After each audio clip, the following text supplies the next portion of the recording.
So I'm still on this problem because I have a cautionary tale. Remember I said that I had a warning that I want to give you. Now that we know that there really are two techniques, two ways we can evaluate a definite integral that is going to involve u-substitution. Remember we said before that it is not a true statement that u equals x. U will never equal x. Well, why will u never equal only x? Because why come up with a substitution of u equaling x when that's not going to help you do your chain rule? How is this helpful? You wind up with the exact same thing you started with, just with a new variable. So this will never be the case. So when you're doing the definite integral in u and getting new u limits, you have to make sure that you do this algebra. So here's my warning. My warning is you need to pick one technique or the other. Put this in your notes because this is important.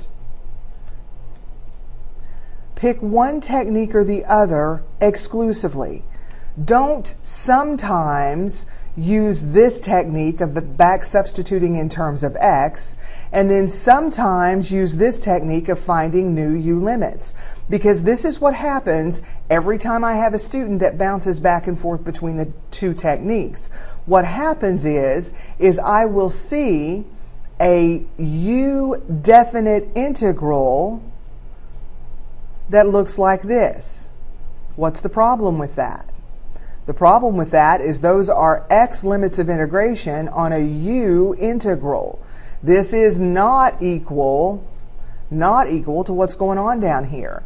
And if it were a multiple choice question, this answer, even though it's an incorrect answer, would be a choice. It would be the number one distractor in that multiple choice question.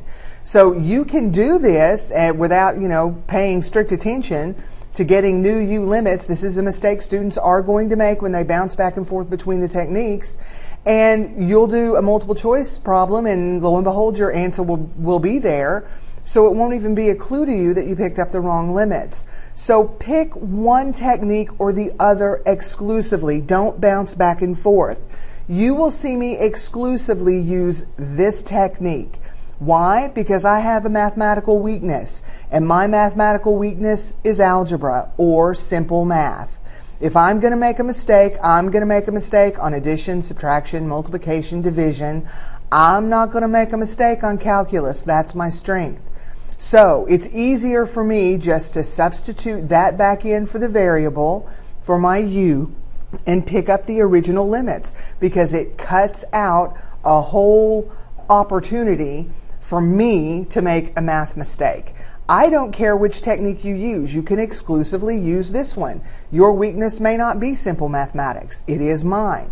So pick one technique or another, but you will exclusively for the rest of the year see me do this.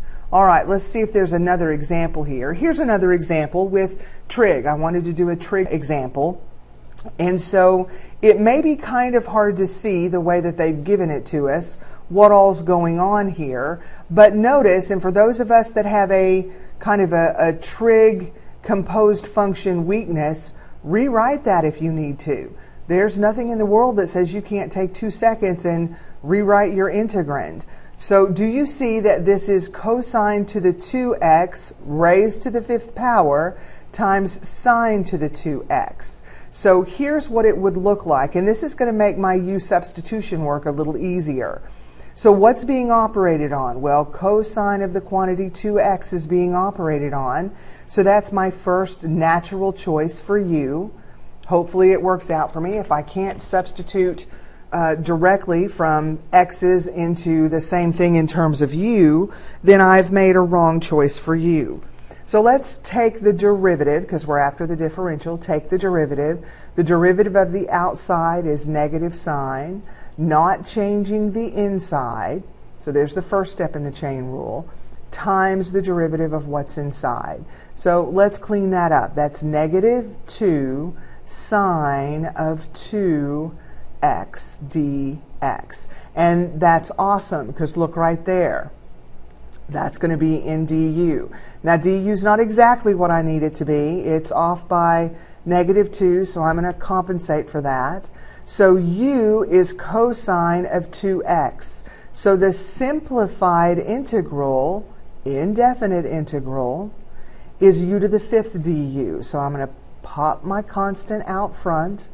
I'm going to find my antiderivative function. I am using an indefinite integral. This cleans up to -1/12 u to the 6th plus c. Now I am only going to take that part of the antiderivative and I am going to substitute back in terms of the original variable. Everywhere there is a u, I'm writing the cosine of 2x. I'm going to do fundamental theorem using my original limits of integration. So I have -1/12 times the cosine of, I'm plugging in, sorry, that's supposed to be pi over 8. I'm plugging in pi over 8 into cosine. So 2 pi over 8 is pi over 4, and that's raised to the power of 6. Then minus a -1/12. See how important that break is right there, that separator? Cosine, I'm plugging in 0, so that's 0, and quantity to the 6th power. All right, so I have -1/12. The cosine of pi over 4 is √2/2, and I'm raising that to the 6th power.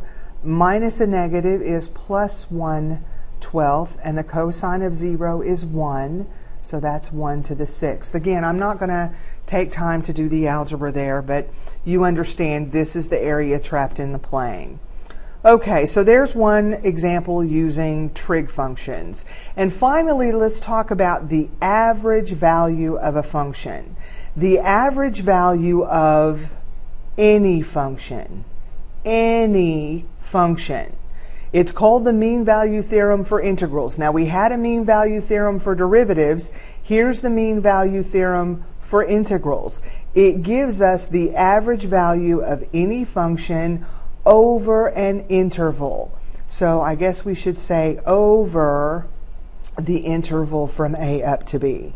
So the average value of the function winds up being the area in the plane divided by the width of the interval.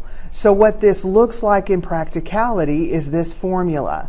So let me say something. Know this. Know this. This is important.